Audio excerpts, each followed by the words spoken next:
Hello everybody, this is 22 Tiger Dude here with WWE Fan 0599. and we're gonna be here to review Rogue One, a Star Wars story. Even though, why didn't they just call it Star Wars Rogue One or Rogue One? We know it's a Star Wars movie, but whatever. I'm getting off topic. I actually love the fact that it's called Rogue One, a Star Wars story. That's just me personally. Okay. I know some people that do as well. I guess I just would prefer Star Wars Rogue One or Rogue One. It is the first spin-off. It's not a sequel to Episode 7 for those that haven't heard too much. But yes, we're going to get Episode 8 December 2017. But in the meantime, we're going to have another Star Wars movie. And it apparently takes place before the original trilogy. Am I right on that, WWE fan? Yes, this takes place actually before A New Hope. Yeah. So, you know what that means? We might actually get to see Darth Vader again. Yeah. Well, But speaking of that, we'll get into that maybe a little bit later on. oh yeah, definitely. So, basically what we see in this trailer is that we get introduced to Felicity Jones, and she joins the rebellion, right? She joins the rebels. Yeah, she's like basically a rebel. She steals things. She's I forgot the woman's name that assigns her to do this job, to steal the plans for the Death Star, basically. Yeah, they want to see what the Death Star is all about. And really, we just get shots of the war, because basically it's going to be a war movie. We see the Stormtroopers. Stormtroopers. Man, Double Toasted pointed this out. They look like a bunch of rag dolls when they blow up. Did you notice that? Yeah, it is a teaser trailer, but they show you a little more than what you expect. That's all they really show you, really. And then you get Forrest Whitaker, who pretty much ends Forrest Lazy Eye Whitaker. That was terrible. After he ends the trailer with the monologue, you see that final shot with the walkers, and oh my goodness, it was awesome. The movies are always called Star Wars. This feels like a war. Like this literally feels like the first official Star Wars. Yes, it's an actual Star Wars. Oh yeah, definitely. And it looks like Saving Private Ryan in space. The action looks great. It looks grittier than what we're used to seeing in Star Wars, which is great. It looks very different for a Star Wars movie. And in fact, even though you do see the Stormtroopers, obviously you still get the blasters and all that, and the walkers, it doesn't really feel like a Star Wars movie to me. And I'm saying that in a very positive way. I do like how different it is, how it kind of separates itself from the episodes we're going to be getting, as well as the new spin-off movies we're going to be getting. So yeah, it looks great. It looks like it'll be directed very well. Gareth Edwards is directing this one, and I look forward to seeing how... Awesome. I'm so glad he's directing this. Oh yeah, definitely. I look forward to seeing how he'll direct Rogue One, a Star Wars story. My favorite thing about the trailer, honestly, I know you told me you weren't a fan of it, but once it said this December and it started having those alarms playing by the last 30 seconds, I loved that. That was my favorite thing about the trailer. The way it went...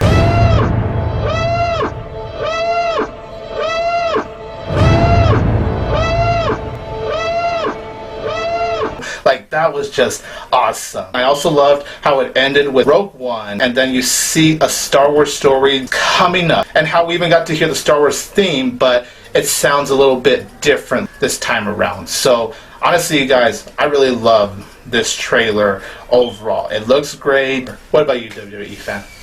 I really liked the trailer. I know this is a surprise because I know I'm the huge Star Wars nerd. I love Star Wars. I should be jumping out of my seat like a kid with candy and stuff. But no, I'm personally not. But I still really like it. It's a very good trailer in my opinion.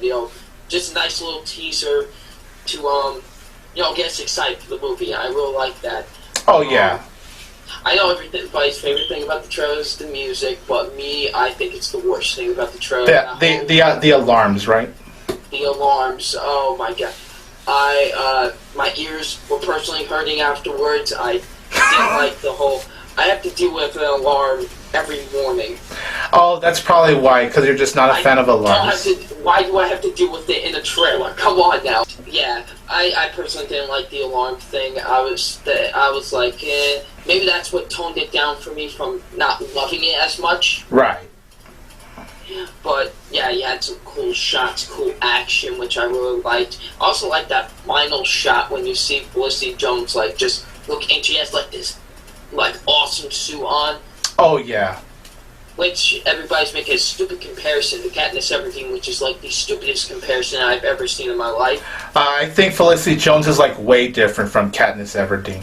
People that make these comparisons, man. But anyways, I like that final shot we see of her. That was awesome.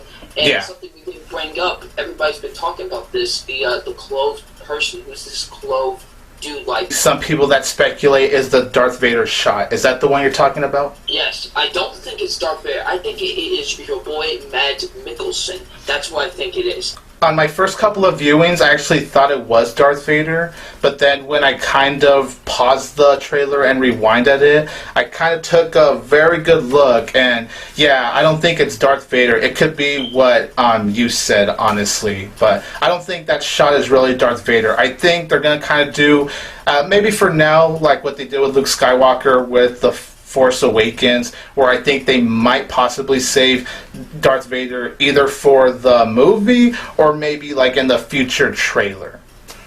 Yes. Those are our thoughts on Star Wars Rogue One. Sorry, Rogue One, a Star Wars story. I have to get used to saying that. But yes, those are our thoughts on Rogue One. So let us know in the comments down below, what did you think of Rogue One, a Star Wars story? How do you think it's going to look for a first spin-off movie? Do you look forward to seeing what they're going to do with it? Are you ready to see basically a Star Wars version of Saving Private Ryan? I know I am. Definitely looking forward to this movie. So yeah, awesome trailer. So you guys, this is 22 Tiger Dude here. WWE fan 0599, and we'll see you all later. Peace. Tiger power! And may the Force be with you. Da, da, da, da, da, da, da, da. The Rogue One trailer has dropped, and we're going to be speculating on this mysterious admiral and who he is. Is he Snoke? Is he Thrawn? Let's look at all the evidence. You'll notice I mentioned that he's an admiral. I found a clearer close-up picture of him, and you can count 6 red and 6 blue squares, the imperial rank of an admiral/fleet admiral.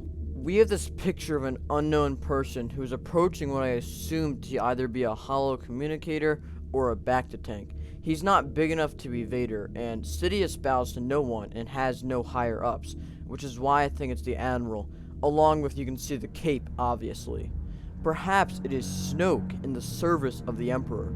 It's been stated that Snoke was aware of the events of the Galactic Civil War, but did not participate in the Galactic War.